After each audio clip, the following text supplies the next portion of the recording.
Shalom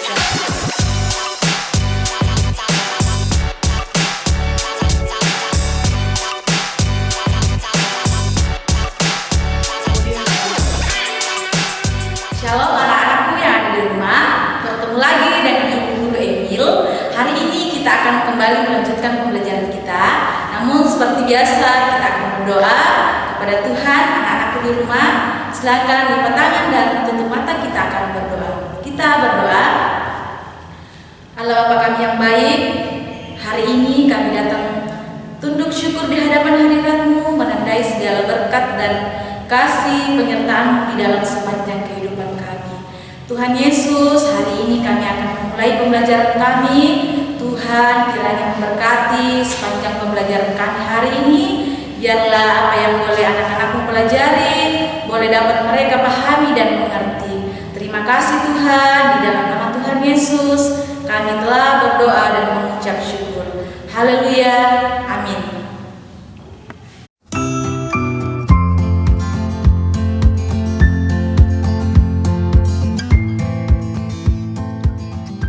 Halo anak-anakku semua yang ada di rumah. Ya anak-anakku, hari ini kita akan melanjutkan pembelajaran kita dari pembelajaran 3 dan 4. Tema 3, subtema 4. Nah, subtema 4 ini adalah subtema terakhir dari pembelajaran kita di tema 3 ya, atau kalau di bukunya tema 2C. Nah, sebelum kita memulai pembelajaran kita hari ini, anak-anakku siapkan dulu buku dan alat tulisnya ya, karena kita akan memulai pembelajaran kita pada hari ini. Ya, sudah siap alat tulisnya? Ya, kalau sudah siap anak-anakku, silahkan kalian buka bukunya pada halaman 126. Nah, pada halaman 126 ada ibu yang sedang membacakan dongeng untuk Ino. Nah, anak-anakku, apakah kalian sudah tahu apa itu dongeng? Ya, anak-anakku perlu ketahui bahwa dongeng adalah cerita yang tidak benar-benar terjadi atau hanya cerita hayalan ya, karena biasanya cerita dongeng itu adalah cerita yang tidak masuk akal ya. Jadi dongeng adalah cerita yang tidak benar-benar terjadi. Nah, anak-anakku, pada kali ini Ibu Guru telah menyingkat atau merangkum isi bacaan dongeng dari halaman 126 sampai 127. Ibu Guru akan membacakan dan anak-anakku boleh baca juga dan dengarkan ya isi dari dongeng bacaan kita pada kali ini. Cerita berjudul atau dongeng berjudul Persahabatan Rubah dan Kuda. Seekor kuda yang diusir oleh tuannya karena sudah tua. Tuannya mengatakan, "Jangan kembali sebelum kau lebih kuat dari singa." Kemudian di hutan kuda bertemu dengan Rubah dan menceritakan masalahnya. Rubah pun menolong kuda dengan cara menyuruhnya berbaring dan berpura-pura mati. Rubah menemui singa dan mengatakan, "Singa, ada kuda yang mati, pasti dagingnya enak," kata Rubah. Singa segera pergi ke tempat yang diceritakan Rubah. Singa tidak bisa membawa kuda yang besar. Lalu singa berbaring. Ternyata Rubah mengikat ekor kuda pada 4 kaki singa. Singa tidak bisa bergerak. Kemudian kuda membawa singa ke tuannya dan mengatakan, "Ini singa itu tuan, aku bisa mengalahkan singa, berarti aku lebih kuat dari singa." Kuda akhirnya kembali bekerja di rumah petani. Nah, anak-anakku, cerita dongeng kali ini yang berjudul tentang persahabatan rubah dan kuda adalah cerita seekor kuda yang diusir oleh tuannya karena kudanya sudah tua sehingga tuannya tidak membutuhkan dia lagi. Tetapi kuda berusaha bagaimana caranya sehingga ia bisa kembali lagi ke rumah tuannya. Akhirnya si Rubah menuruti kemauan tuannya, yaitu bisa kembali ke tempat tuannya dengan syarat membawa singa atau kembali sebelum lebih kuat dari singa. Makanya si kuda bertemu dengan sahabatnya rubah di hutan. Akhirnya rubah menolong kuda dan memberikan ide kepada rubah. Akhirnya setelah rubah memberikan ide kepada si kuda, akhirnya kuda bisa membawa singa ke rumah tuannya. Akhirnya kuda pun bisa kembali ke rumah tuannya. Ya, anak-anakku, kita akan menjawab pertanyaan di Ayo Jawab halaman 127 tentang bacaan yang telah kita baca tadi ya, atau dongeng yang sudah kita baca tadi. Nah, pertanyaan pertama, apa judul dongeng di atas? Ya, judulnya adalah Persahabatan Rubah dan Kuda. Kemudian yang kedua, mengapa kuda diusir oleh tuannya? Karena tuannya hanya mau menerima kuda jika lebih kuat dari singa. Yang ketiga, kepada siapa kuda menceritakan masalahnya? Ya, kepada sahabatnya yaitu Rubah. Apa yang Rubah lakukan untuk membantu kuda? Ya, dengan cara menyuruh kuda pura-pura mati. Yang kelima, apa yang diucapkan kuda kepada Rubah?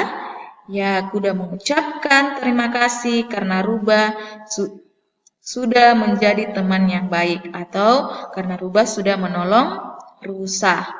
Lanjut. Nah, pada dongeng yang telah kita baca ada beberapa tokoh di dalamnya. Anak-anak perlu ketahui bahwa tokoh adalah pemeran dari cerita atau pemeran dari dongeng. Nah, tokohnya terdapat 4 ya, yaitu ada petani, ada rusa, ada rubah, dan ada singa. Nah, kita akan mengetahui sifat-sifat tokoh pada cerita tadi ya. Nah, sifat petani yaitu tidak baik ya, karena hanya memanfaatkan tenaga kuda. Contohnya seperti tadi. Karena kudanya sudah tua, akhirnya petani tidak mau menggunakan kuda lagi ya.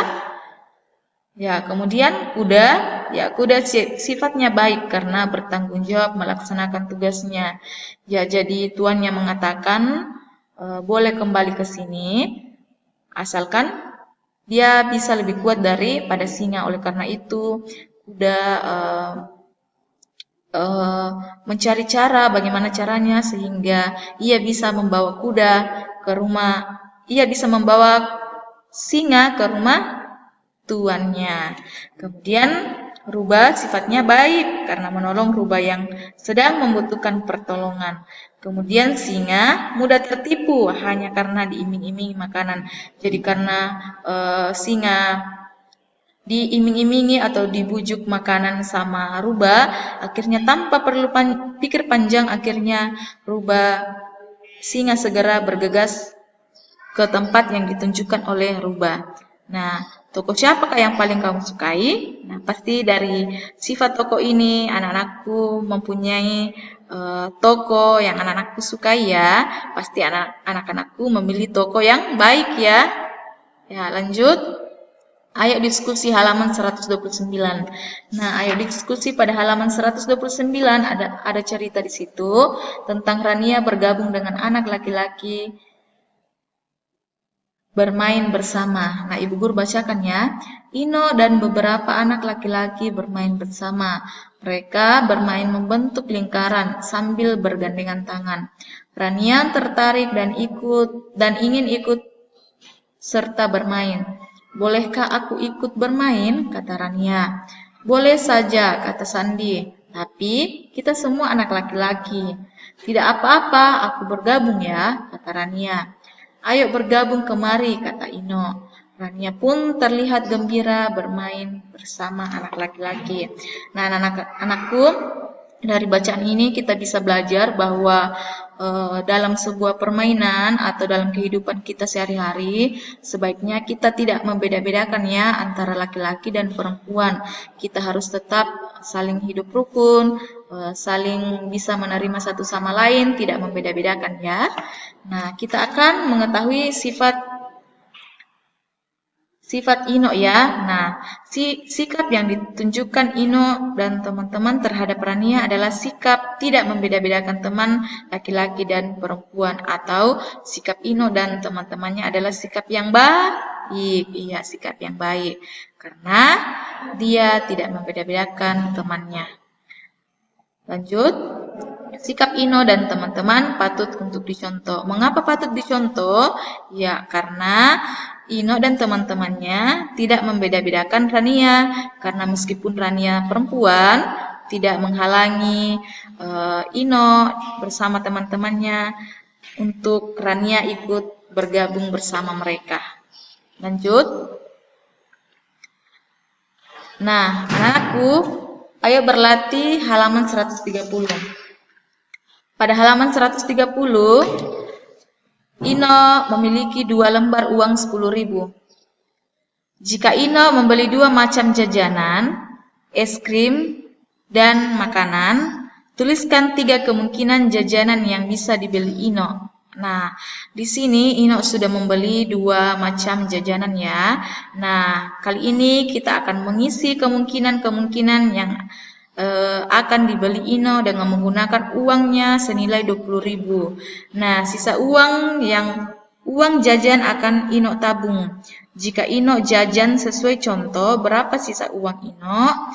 Nah, kita akan mengisi di kemungkinan pertama. Kemungkinan pertama yang akan dibeli Ino menggunakan uangnya senilai 20.000, yaitu ada kue pai senilai 8.000, es krim susu senilai 6.000. Nah, jumlahnya adalah 14.000. Jadi, karena uangnya Ino ada 20.000, jadi yang ditabung adalah senilai 6.000. Jadi, 20.000 dikurangi 14.000, hasilnya 6.000. Itulah yang akan ditabung oleh Ino.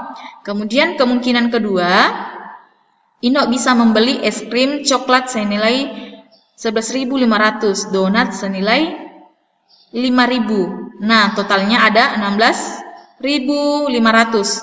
Nah, 16.500 jika ada uangnya Ino senilai 20.000, kemudian dikurangi 16.000, berapakah sisa uang Ino yang akan Ino tabung? Ya, sisanya adalah 3.500. Nah, begitupun dengan kemungkinan ketiga. Sisa uangnya Ino, sisa 500 rupiah ya. Jadi, sisa uang itulah yang akan ditabung oleh Ino. Lanjut. Ayo membaca halaman 131. Nah, pada halaman 131 ada sebuah syair lagu.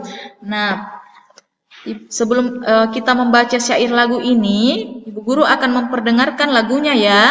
Anak-anakku boleh dengar lagunya tentang Indonesia Bersatulah.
Jadi anak-anakku itulah lagu dari Indonesia Bersatu lah ya.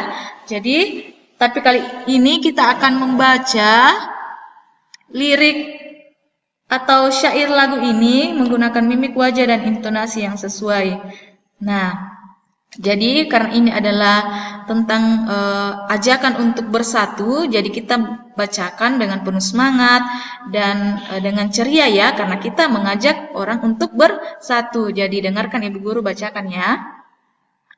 Indonesia, Indonesia, marilah bersatulah. Jangan pikir macam bangsa, rasa daerah hilanglah. Bersahabat, bersaudara, sama-sama bekerja. Indonesia, Indonesia, hidup, hidup, hiduplah. Ya, itulah bacaan kita tentang Indonesia Bersatulah yang diciptakan oleh A. Simanjuntak. Jadi ini adalah syair lagu ya nak, tapi kali ini kita disuruh untuk membaca ya. Anak-anakku boleh baca sendiri di rumah ya. Lanjut. Nah, ayo diskusi dan ayo mengamati pada halaman 132. Nah, pada halaman 132 kita akan menulis jawaban sesuai pertanyaan. Nah, pertanyaan nomor 1 di ayo diskusi. Indonesia, Indonesia, marilah bersatulah. Siapakah yang diajak bersatu dalam maksud syair lagu di atas? Ya, yang diajak bersatu adalah rakyat Indonesia. Yang kedua, jangan pikir macam bangsa, rasa daerah hilanglah. Apa maksud dari syair lagu tersebut? Ya, maksudnya adalah utamakan persatuan meskipun kita berbeda daerah. Pertanyaan yang ketiga, bersahabat, bersaudara, sama-sama bekerja. Apa pula maksud dari syair lagu tersebut? Ya, maksudnya adalah hidup rukun dengan siapa saja, laki-laki dan perempuan hidup rukun, meskipun kita juga berbeda daerah atau asal, kita tetap harus saling hidup rukun. Nah, lanjut. Ayo mengamati. Nah, ayo mengamati, kita akan menjawab pertanyaan sesuai dengan percakapan yang ada di atasnya. Nomor 1, apa yang dibicarakan Ayah dan Ino? Ya, yang dibicarakan Ayah dan Ino adalah kabar Madi. Kemudian yang kedua, bencana apakah yang dibicarakan? Ya, tentang bencana kebakaran. Yang ketiga, hal positif apa yang Ino dan teman-temannya telah lakukan? Ya, yang Ino dan teman-temannya lakukan yaitu mengumpulkan sumbangan untuk Madi ya. Kemudian hal positifnya yaitu ya saling membantu kepada teman yang terkena musibah. Kemudian yang keempat, pernahkah kamu membantu teman?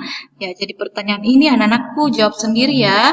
Karena pasti anak-anakku bisa menjawab sendiri karena yang mengalami anak-anakku. Kemudian lanjut. Ayo mencari tahu pada halaman 134. Nah, anak-anakku pada halaman 134 ada 6 suku di situ ya. Ada 6 suku. Ada Betawi, Bali, Aceh, Jawa, Papua, dan Kalimantan. Nah, Indonesia terdiri dari berbagai macam suku. Ada suku Sunda, suku Dayak, suku Batak, suku Minang, suku Jawa, suku Bali, suku Betawi, dan suku Asmat. Setiap suku memiliki pakaian adat masing-masing. Nah, inilah pakaian adat dari masing-masing suku. Pakaian adat Betawi, pakaian adat Bali, pakaian adat Aceh, pakaian adat Jawa, pakaian adat Papua, dan pakaian adat Kalimantan. Nah, lihatlah pakaian yang dikenakan Ino dan teman-temannya. Ino dan teman-teman memakai pakaian adat. Mereka akan mengikuti pawai di sekolah. Pawai untuk merayakan Hari Sumpah Pemuda 28 Oktober. Nah, di sekolah kita juga biasa mengadakan pawai pada Hari Sumpah Pemuda pada tanggal 28 Oktober ya, di mana anak-anak sekolah menggunakan pakaian adat ya, baik anak-anak sekolah maupun guru-guru. Nah, yang ini yang menggunakan pakaian Betawi namanya Rini. Yang menggunakan pakaian Bali namanya Ino. Yang menggunakan pakaian Aceh namanya Windy. Yang menggunakan pakaian Jawa namanya Lina. Yang menggunakan pakaian Papua namanya Miko. Dan yang menggunakan pakaian Kalimantan namanya Mutia. Nah, anakku, di sini Ibu Guru telah menuliskan suku dan asal daerahnya. Ada suku Sunda berasal dari Jawa Barat. Suku Dayak berasal dari Kalimantan. Suku Minang berasal dari Sumatera Barat. Suku Betawi berasal dari Jakarta. Suku Asmat berasal dari Papua. Nah, ini adalah pertanyaan di halaman 134 ya. Ayo mencari tahu. Nah, lanjut. Bagaimana sikapmu halaman 134? Nah, pada halaman 134 di sekolah Ino ada seorang anak baru. Anak itu berasal dari Ambon. Nama anak itu Elias. Elias suka menyebut dirinya Beta. Beta, bahasa Ambon yang berarti saya atau aku. Logat alias Elias ketika berbicara juga berbeda. Ada beberapa teman Ino suka tertawa saat Elias berbicara. Nah, Elias ini berasal dari Ambon ya. Ya, Ambon itu biasanya tuh mereka menyebut dirinya sendiri sebagai sebutan beta ya. Ya. Nah, menurut anak-anakku, baikkah sikap seperti itu? Jika kita menertawakan logat dari daerah lain, ya sikap teman Ino tidak baik karena menertawakan logat bicara Elias yang berasal dari Ambon. Ya, pasti sikap itu tidak baik ya ketika kita menertawakan logat bicara dari teman kita yang berbeda asal dengan kita. Sama dengan kita, kalau misalnya ada orang yang anggaplah kita ini berasal dari Toraja. Nah, logat kita kan juga ada bahasa Toraja ya. Nah, ketika kita ditertawai, apakah kita marah atau tidak enak perasaannya? Pasti ya. Oleh karena itu, kita juga tidak boleh menertawakan logat bicara teman kita yang berbeda asal daerahnya dari tempat kita ya. Kemudian bagaimana sikap yang baik terhadap teman yang memiliki perbedaan suku? Bagaimanakah sikap kita? Ya, sikap yang baik yang harusnya dilakukan terhadap teman yang memiliki perbedaan suku, yaitu saling menghargai perbedaan suku. Ya, kita menghargai apapun suku yang dimiliki teman kita tidak boleh mengejek, kita tidak boleh menertawai. Ya, lanjut. Ciri cara bicara dari suku atau daerah lain. Nah, tadi kan dari Ambon mereka sebut dirinya sendiri sebagai beta. Nah, kalau misalnya dari Betawi, mereka sebut dirinya sendiri sebagai aye ya, aye. Nah, kalau dari Sunda, mereka sebut dirinya sendiri dengan aing. Nah, kalau dari Papua, mereka sebut dirinya sendiri dengan sa. Ya, lanjut. Ayo berlatih halaman 135. Nah, anak-anakku pada halaman 135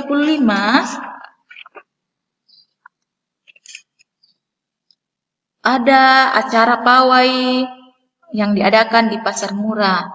Nah, Pasar Murah untuk membantu warga yang kurang mampu. Nah, anakku berikut adalah barang dan harga yang dijual pada pasar. Nah, anak-anakku boleh lihat di halaman 135 ya. Nomor 1 itu ada barang mie instan, harga sebungkus mie instan, harganya 3.300. Nah, nilai tukar uang yang sesuai adalah 3 lembar uang 1.000. Jadi kalau 3 lembar uang 1.000 jumlahnya 3.000. Kemudian 3 lembar uang 100 rupiah. Nah, ini hasilnya 300 rupiah, jadi 3.000 ditambah 300 rupiah, hasilnya 3.300. Kemudian yang kedua, harga beras 11.500 rupiah per liter. Nilai tukar uang yang sesuai adalah, ya, 1 lembar uang 10.000 tetap 10.000 ya. Kemudian 3 lembar uang Rp500. Ini 3 koin ya, 3 koin uang Rp500. Kalau dijumlahkan ada 1.500. Jadi 10.000 ditambah 1.500 hasilnya 11.500. Nah, anak-anakku, hari ini kegiatan kita telah selesai ya. Anakku tetap semangat belajar di rumah dan tetap mengerjakan tugas-tugas yang Ibu Guru berikan ya. Nah, anak-anakku, soal-soal yang Ibu Guru sudah jawab pada video ini, silahkan anak-anakku tulis di buku cetaknya ya, untuk anak-anakku pelajari di rumah. Terima kasih anak-anakku di rumah, selamat belajar dan tetap semangat ya. Oke anak-anakku yang ada di rumah, hari ini pembelajaran kita telah selesai ya. Namun sebelum kita menutup pembelajaran kita hari ini, kita akan berdoa kepada Tuhan Yesus. Anak-anak di rumah, silakan tutup mata dan lipat tangannya. Kita akan mulai berdoa. Kita berdoa. Tuhan Yesus, kami mengucap syukur kepadamu pada saat ini oleh karena kasih dan pertolongan-Mu di sepanjang kehidupan kami, terkhusus pada hari ini Engkau telah memberkati anak-anak-Mu sehingga mereka boleh melaksanakan proses belajar pada hari ini dengan baik. Tuhan Yesus tetap memberkati anak-anak kami yang ada di rumah, berikan mereka kekuatan kesehatan yang baik sehingga mereka boleh tetap mengikuti pembelajaran yang kami berikan setiap harinya. Terima kasih Tuhan, inilah yang menjadi doa kami pada hari ini. Terimalah dalam nama Tuhan Yesus kami telah berdoa. Haleluya, amin. Ya anak-anakku, hari ini pembelajaran kita selesai ya. Anak-anak di rumah tetap semangat dan tetap menjaga kesehatan.